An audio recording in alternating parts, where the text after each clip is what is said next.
अस्सलाम वालेकुम व्यूअर्स, मैं हूं शाकिर सोलंकी। व्यूअर्स, मौलाना फजल रहमान ने अक्टूबर में इस्लामाबाद की तरफ लॉन्ग मार्च लेकर आने का ऐलान किया है और इस्लामाबाद में धरना देने का ऐलान किया है। हुकूमत को वार्निंग भी दी है कि अगस्त में हुकूमत मुस्तफ़ी हो जाए। अगर मुस्तफ़ी नहीं होती अगस्त में तो पूरा मुल्क इस्लामाबाद की तरफ जाएगा। मौलाना का कहना था कि तमाम जमातें मुत्तफ़िक़ हैं इस बात पर कि फ़्रेश इंतख़ाबात होने चाहिए और शफाफ इंतख़ाबात होने चाहिए। फ़्रेश नया मैंडेट मिलना चाहिए जिस भी पार्टी को मिले। इस पर तमाम जमातें मुत्तफ़िक़ हैं। APC में भी तमाम जमातें बहुत सारे जो नुकात थे उन पर मुत्तफ़िक़ हुई थी, लेकिन डिस्कस हम इस पे करेंगे कि मौलाना फजल रहमान तो धरना देंगे। उन्होंने तो ऐलान कर दिया है, तारीख़ का ऐलान उन्होंने कहा है कि अपोजिशन की जमातें जो बड़ी जमातें हैं या छोटी, तमाम जमातों के साथ मुशावरत के बाद तारीख़ अनाउंस करूँगा। सवाल ये पैदा होता है कि क्या मौलाना फजल रहमान के इस धरने में अपोजिशन जमातों की अमलन शिरकत होगी या एक अलामती शिरकत होगी।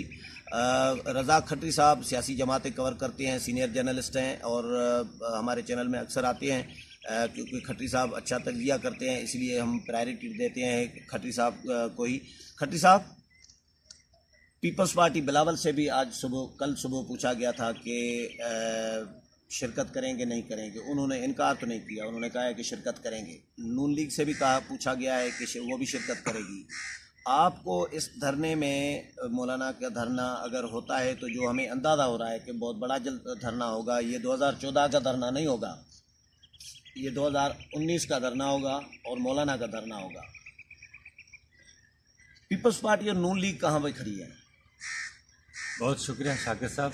मेरा ख्याल है कि जो सवाल अभी आपने उठाया है इस पर हम तो बाद में आते हैं, लेकिन जो तारीख़ी तौर पे जो आपकी पाकिस्तान की जो सियासी तारीख़ है उसका थोड़ा हम 90 की दिहाई में जाते हैं। तो मौलाना फजल रहमान ये सारा अरसा पावर में रहे किसी न किसी शक्ल में। ये पहली बार ऐसा हुआ कि अब उनके पास गंवाने के लिए कुछ नहीं रहा, क्योंकि एक तो वो खुद बाहर हैं असेंबली से, एक तो ये रहा। दूसरा ये हुआ कि उनके जो मद्दे मुकाबिल जो क़ुव्वत पैदा हुई इमरान खान की सूरत में, वो पहली बार इस तरह उन्होंने मौलाना को बिल्कुल इस तरह ललकारा है कि माजी में इस तरह की हमें और कोई मिसाल नहीं मिलती। न पीपल्स पार्टी ने उनके लिए कभी इस तरह की ज़बान इस्तेमाल की, न पाकिस्तान मुस्लिम लीग नून ने इस तरह की उनके लिए ज़बान इस्तेमाल की। तो ज़ाहिर बात है कि जब आप इलेक्शन में भी शिकस्त खा जाएं और उसके बाद जब इस तरह की सूरत हाल हो तो ये आप दो चीज़ें आप आकर मिल जाती हैं, एक ज़ाती दुश्मनी, एक सियासी दुश्मनी। सियासी मुखालफत और दुश्मनी में भी थोड़ा फ़र्क होता है। एक तो ये रहा। दूसरा मैं आपको एक और बात बताऊं कि कोई 6-7 माह पहले एक बड़ी आर्गेनाइजेशन है, उसने पाकिस्तान के अंदर जो सियासी जमातों का जो उरूज है और ज़वाल है उस पर एक सर्वे किया है। वो अभी रिपोर्ट जारी नहीं हुई। जिस ऑर्गेनाइजेशन ने ये सर्वे किया था, मेरी उनसे एक बार गपशप हो रही थी, तो उन्होंने एक बहुत बड़ा इंकशाफ किया कि पाकिस्तान के अंदर जो जमात इस्लामी और ANPA, ये दो जमातें मरने की तरफ जा रही हैं। अच्छा, उनका इस जो उनकी जो ये राय थी उसके पीछे उनकी एक मुदल्लल दलील ये थी कि 18वीं तरमीम के बाद ANP की जो अफादियत थी, मतलब ये कि वो पख्तूनख्वा सूबे की जो हिमायत उनका था नारा, वो 18वीं तरमीम में पूरा हो गया। सूबों की खुद मुख्तारी के हवाले से जो उनका नारा था वो पूरा हो गया। कंकरेंट लिस्ट ख़त्म करने का जो बात करते थे वो ख़त्म हो गई। तो उसका मतलब ये कि बहुत सारे मुतालबात थे जो 18वीं तरमीम ने उनके पूरे किए। अच्छा, उसके बाद हुआ ये कि ANP क्योंकि वो एक लिबरल फोर्स थी, उसकी जगह पख्तूनख्वा में क्योंकि वो जो दीगर जहादी या राइट विंग की जो फोर्सेस थी वो ज़्यादा थी, उन्होंने जगह ली। उसका सबब ये था कि हमारी जो लिबरल सियासी जमातें हैं उसमें एक एलिमेंट जो सबसे बड़ा ख़राब ये होता है, एक तो वो बैड गवर्नेंस का होता है, दूसरा करप्शन का जो पहलू होता है वो ज़्यादा नुमायाँ होता है। नतीजे में लोग ज़्यादा बेजार हो जाते हैं और उसको एक मीडिया टूल के तौर पर इस्तेमाल किया जाता ताकि वो जमातें नुकसान पाएँ। ANP का तो ये रहा। जमात इस्लामी का जो सूरत हाल है वो ये हुआ कि जमात इस्लामी से जब नून लीग बनने जा रही थी तो बहुत सारे लोग नून लीग ने जमात इस्लामी के तोड़े, वो उसमें गए। फिर उसके बाद तहरीक इंसाफ ने एक बहुत बड़ा जो जंग था ग्रुप, वो सारा तोड़ा। तो आप देखें ना, तहरीक इंसाफ के अंदर आपको राइट विंग के मुख्तलिफ मकतबा फ़िक्र के लोग मिलते हैं। तो एक तो ये हुआ। अब आप देखें कि जिस तरह की काजी हुसैन अहमद के बाद जो सूरत हाल रही है जमात इस्लामी की, वो नहीं रही। यही सूरत हाल ANP की। अच्छा, अब हम आते हैं JUI की तरफ। JUI के लिए ये कहा गया कि ये मदारिस और मसाजिद की कलेक्टिव बारगेनिंग एजेंट, जिसको हम कहते हैं ना, CBA है। मौलाना के पास ये एक ऐसा पावर है कि वो उनकी एक कॉल पर ये सारे लोग, एक तो जानिसार हैं, इनको कहा जाए डंडे लेके आ जाए तो वो आ जाते हैं, और उनको कहा जाए कि बस तुम के रख दो तो वो भी वो कर देंगे। इसका मतलब ये कि वो एक मौलाना के पास ऐसी फोर्स है कि उससे वो जो काम लेना चाहे कर सकते हैं। अच्छा, अब मौलाना के साथ ये हुआ कि मौलाना, क्योंकि एक तरफ तो वो मुल्क की बड़ी जमातों के साथ तो खड़े हैं, लेकिन उनका अपना सर्वाइवल भी इशू है। तहरीक इंसाफ ने पख्तूनख्वा में उनसे एक बहुत बड़ी नशस्तें छीनी हैं, उनकी हिमायत को उन्होंने जो है वो दरार डाली उसमें। तो अब मौलाना का इशू, तहरीक इंसाफ ने या किसी और ने?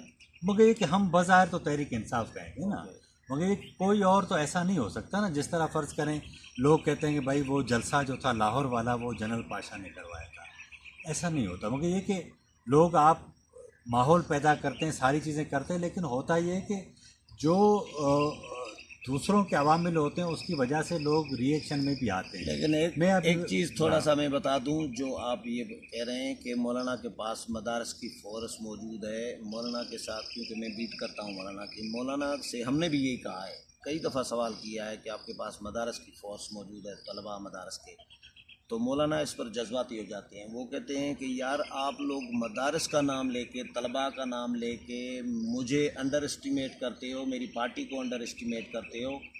और ऐसा नहीं है कि तलबा होते हैं, तलबा कितने होंगे? 2000 होंगे, 4000 होंगे, 10,000 होंगे, तो ये मिलियन मार्च तो तलबा तो नहीं भरते ना। ये मौलाना का कहना है कि मेरी पार्टी है, सर वो 50 लाख नहीं, उसकी नहीं, मेंबरशिप है। वो मेरी बात सुनिए ना, वो तो मौलाना का मौक़िफ़ है ना। हाँ। क्योंकि मैं और आप कम से कम इस बात पर बाउंड तो नहीं है कि, लेकिन आप मौलाना से सवाल करें जब भी ये, नहीं, तो मेरी सवाल तरीके से कीजिएगा। नहीं, तो इसका मतलब ये कि आप मौला नहीं, मेरी बात सुने, आप सिर्फ बीट वो लड़ पड़ता है यार, तो मौलाना लड़ पड़ते हैं। हाँ, तो बस फिर मुझे ज्यादा कहने की कर देते हैं नहीं, तो फिर तो मुझे ज्यादा कहने की जरूरत ही नहीं है। आप तो शायद वो कहते हैं कि भाई अंडर एस्टिमेट न करो मेरी पार्टी को, मेरी पार्टी है प्रॉपर, वो कह रहे हैं। वो बात ये है कि पार्टियां तो सारी, पार्टी MQM भी थी ना। अल्ताफ हुसैन को आपने पूरा वाश आउट कर दिया, MQM पार्टी तो नहीं थी, माफिया थी यार। सर आप मेरी बात, खट्टी साहब माना है, इतना तो माने यार, वो माफिया थी। नहीं, मैं देखे ना, वो एजेंसियों की बनाई हुई जमात थी। जमात इस्लामी को तोड़ने के लिए कराची में यह किया गया था। आप मेरी बात सुनिए, आप मेरी बात, जज्बाती ना हो।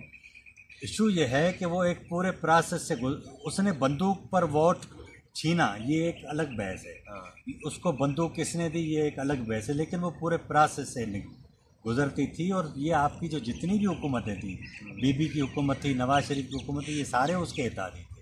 मौलाना भी उन्हीं जमातों के इत्यादी थे।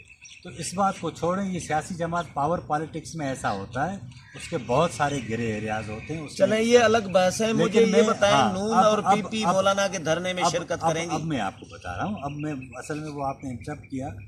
अब इशू ये है कि मौलाना ये चाहते ये हैं, मौलाना चाहते हैं कि मैं धरना ले आऊँ इसी पार्लियामेंट के सामने, जो तहरीक इंसाफ ने शलवारें टांगी थी, अब मौलाना अपनी टोपियाँ और रुमाल टांगेंगे। ये असल में वो उनसे इंतकाम लेना चाहते हैं। अब ये झगड़ा होगा, मौलाना पार्लियामेंट को बेतौकीर नहीं करेंगे, मेरा ख्याल है। नहीं, तो आपका क्या ख्याल है कि ये लोग जो आएंगे तो फिर ये क्या रात को चले जाएंगे?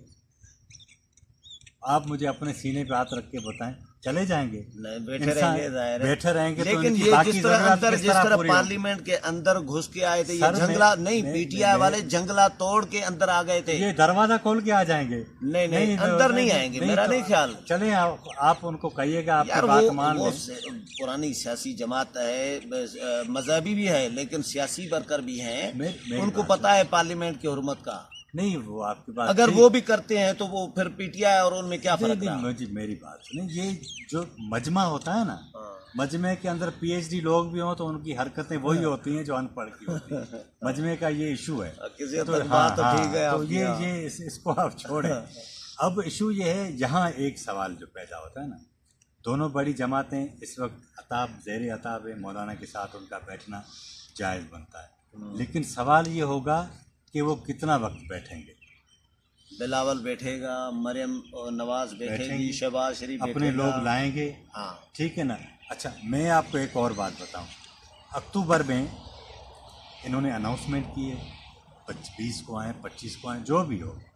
नवंबर में नए आर्मी चीफ का मामला है। अक्टूबर में हुकूमत को फैसला करना है कि इसी आर्मी चीफ को एक्सटेंशन देनी है या नए को देनी है। तो ये बात आप जहन में रखिएगा। इसको मैं ज़ाती तौर पे समझता हूँ कि इसको आप जोड़ सकते हैं इस धरने के साथ, क्योंकि मौलाना के तहरीक इंसाफ के साथ ताल्लुकात ख़राब ज़रूर हैं, इस्टेब्लिशमेंट के साथ नहीं है। मौलाना ने कभी इस्टेब्लिशमेंट के साथ नहीं बिगाड़ी। मौलाना ने जो LFO या जो दीगर स्पेस दिया था वो भी इस्टेब्लिशमेंट को दिया था। एस्टेब्लिशमेंट के साथ न बिगाड़ते तो मौलाना को हराया जाता। नहीं, इस्टेब्लिशमेंट के तो नवाज शरीफ भी तो थे ना, तो वो तो जेल में पड़े। मौलाना के ऊपर नहीं ऐसा तो कोई इल्ज़ाम वो तो टक्कर में आ गए ना। नहीं। तो वही ये कह रहा हूँ कि मौलाना भी टक्कर में थे, मौलाना तभी तो हरा गए। टक्कर में थे, लेकिन मौलाना के बेटे और उनकी दीगर जमातें आ गई। और दूसरा ये, ठीक है ना, एक बात आपको माननी पड़े, MQM की तरफ 22-23 सीटें होती थी ना, 25-25 थी ना, अब 6 हैं। ये होता है। हाँ। ये पावर है ना, ये रुख है हालात का। जमात अब देखें ना, इस्लामी की इधर 20-20 रही हैं, 13-13 रही हैं। लेकिन देखें ना, वो इसलिए 6 हो गई MQM की कि आज आपने देखा ना, कराची में 2 दिन बारिश हुई है, कराची पूरा गटर बन गया है। किसकी हुकूमत थी? क्या किया उन्होंने कराची में? आज नेब ने प्रेस रिलीज जारी की है कि मुस्तफ़ा कमाल को 30,000 करोड़ रुपए के तरक्याती काम करवाए। 30,000 करोड़ रुपए कहाँ गए? जिस शहर का ड्रेनेज सिस्टम नहीं बना, नेब ने आज प्रेस रिलीज जारी की, करप्शन हुई है। तो मकसद कहने का ये कि 30,000 करोड़ का अमाउंट अगर उन्होंने बताया तो समझ तो कुछ तो हुआ है ना। मुशर्रफ ने अपने दौर में पैसे दिए। प्रोग्राम का टाइम खत्म हो रहा है। PP और नून लीग की शिरकत बताएं। मैं ये कह रहा हूँ कि ये अलामती उनकी शिरकत होगी, क्योंकि पीपल्स पार्टी और नून लीग के दरमियान भी एक जो है वो खलीज है, क्योंकि दोनों जमातें फंसी हुई हैं, दोनों अपने अपने हिस्से का स्पेस चाहती हैं। आप देख रहे होंगे कि नून लीग के ऊपर मार्ज ज़्यादा है, पीपल्स पार्टी पर कम है। पीपल्स पार्टी चाहती है कि 2023 में पाकिस्तान के पावर में उसका कोई रोल हो। नून लीग खुद समझती है कि अगर वो उसकी अभी जान बच जाए, 23 में कुछ भी ना मिले। यही सबब है कि ये मरीम नवाज़ इतनी एग्रेसिव हैं, और वो चाहती यही है कि यही फ़ौजी वाला जो मिजाज होता है कि एक दम चढ़ जाओ, ताकि अगर आप हावी हो गए तो कुछ ले लें। मरीम नवाज़ उसी ट्रैक पर हैं, वो चाहती हैं कि मैं इस तरह कर लूँ। वो उसमें कितनी कामयाब होती हैं ये बात का इशू है, लेकिन पीपल्स पार्टी सारी सूरत हाल में उसने खुद को दरमियान में रखा है। मौलाना की मुकम्मल हिमायत भी नहीं की, लेकिन अलामती तौर पर वो उनके साथ शरीक होंगे। कादियानियत वाला मामला मौलाना ने उठाया, बिलावल ने उसकी डट के मुखालफत की। तो ये बहुत सारी चीज़ें हैं जो आपको जहन में रखनी चाहिए। पीपल्स पार्टी अपना कंधा मौलाना की बंदूक के लिए इस्तेमाल नहीं करेगी। चलें, बहुत शुक्रिया। खट्टी साहब वक्त बताएगा, देखें क्या होता है। ये हमारा तज्जिया है। व्यूअर्स, खट्टी साहब की राय आपने सुनी, और खट्टी साहब ये समझ रहे हैं कि मौलाना फजल रहमान का जो धरना होगा, जो लॉकडाउन होगा या लॉन्ग मार्च जो लेकर आएंगे इस्लामाबाद में, उसमें पीपल्स पार्टी और नून लीग की भरपूर शिरकत नहीं होगी, उसी तरह जिस तरह मौलाना की अपनी पार्टी की शिरकत होगी, बल्कि अलामती तौर पर उनकी शिरकत हो सकती है।